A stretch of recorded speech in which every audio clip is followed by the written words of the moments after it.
ఉత్తమ గతులు కల్పించాడు. ఉడత తనకి సాయం చేసినందుకు తన చేతులతో నిమిరి దాన్ని ఉద్ధరించాడు. జటాయువుకు తానే స్వయంగా మంత్రాలు చదివి సద్గతి కలిగేలా అంత్యక్రియలు చేసి వైకుంఠ వాసానికి పంపాడు. కబంధుణ్ణి కూడా ఉద్ధరించాడు. రాక్షసులకు కూడా రాజ్యాన్ని దానం చేశాడు. అటువంటి దయాశాలి మా రామచంద్ర ప్రభువు. లేకపోతే మా అబ్బాయి ఎందుకు పడతారండి? నిన్న రాత్రి నుంచి పడుతున్నారు.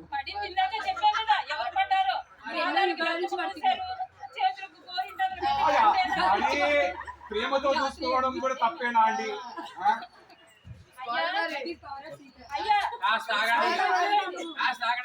మీరు వచ్చారు కదా, ఇక్కడ జాయిన్ అయిపోండి. చెప్పులు వచ్చేసి ఇక్కడ ఇక్కడే అమ్మ చెప్పులు చెప్పుకుంటున్నారు.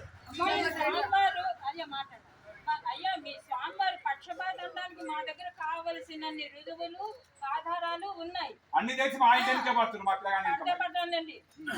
పడాల్సిన కోతులు సంహరించినప్పుడు ఎన్నో కోతులు, కొండముచ్చులు, ఎలుగుబంటి మరియు రాక్షసులు కూడా అనేక మంది చనిపోయారు కదా. అప్పుడు స్వయంగా ఇంద్రుడు వచ్చి, స్వామి నాకు ఏదైనా ఆజ్ఞ ఇవ్వండి చేస్తానని అడిగినప్పుడు మీ స్వామివారు తన పక్షాన యుద్ధం చేసిన కోతుల్ని, వానర జాతుల్ని, సైన్యాన్ని అమృతంతో బతికించమని కోరారు. కానీ అదే యుద్ధంలో చనిపోయిన రాక్షసుని బతికించమని కోరారా? ఆయన పక్షపాతి కాదంటారా? మీరే చెప్పండి.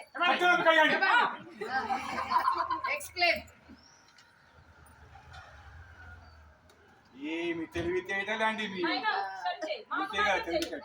ఏమి తెలివితేటలండి మీరు.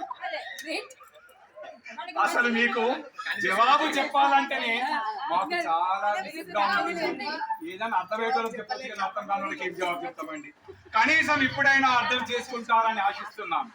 యుద్ధంలో రాక్షసులు యుద్ధం చేస్తూ మా స్వామి వారిని చూస్తూ అంత్య సమయంలో మా ప్రభువుని చూసి కన్నులు చాలించారు కనుక వారికి అడగకుండానే మోక్షం వచ్చింది. వారిని మళ్ళీ బ్రతికించి వారిని అధోగతికి తెమ్మంటారా? ఇంకా విషయానికి వస్తే వానర సైన్యం ఆ దుష్ట రావణాసురుణ్ణి చూస్తూ ఆసులు బాసారు కనుక వారికి సద్గతి కలిగించడం కోసమే మా శ్రీవారు వారిని పునర్జీవింపచేసి సద్గతి కలిగేలా చేశారు. ఇప్పటికీ మీకు అర్థం అయ్యింది అనుకుంటున్నాం. అయిందా? రావణ వధ అనంతరం విభీషణుని చేత రావణాసురుడికి అంత్యక్రియలు జరిపించి హనుమంతుల వారిని పిలిచి సీతమ్మ దగ్గరికి వెళ్లి తన విజయవార్తను వినిపించి తీసుకొని రమ్మన్నారు. జై శ్రీరామ్.